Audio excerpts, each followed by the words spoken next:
Good morning, ladies and gentlemen. So we're finding more and more as we go along.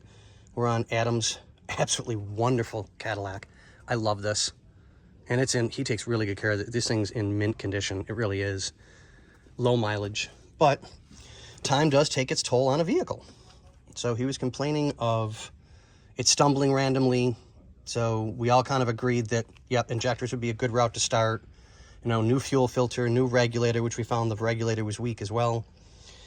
So I had to take other parts off, and when we did, we found out he needed a new cap and rotor. Great, not a problem. Wires are still really good. So that being said, you have to rebuild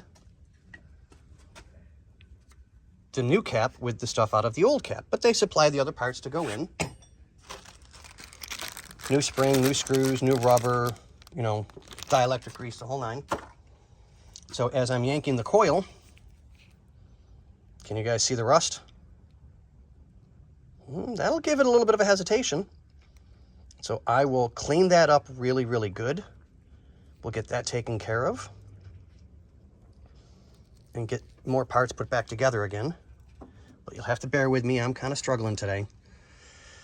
Last week, Thursday, really, really did kick my butt. So I'm learning how to not go as quick anymore. And today's one of those days that it's just rough.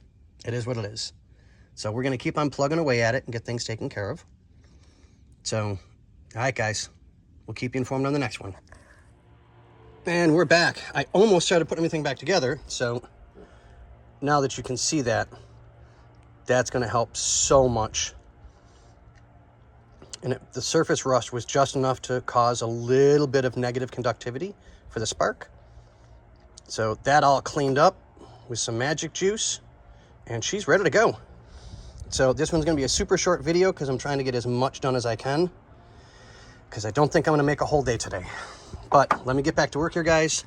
I will keep you informed as I go along.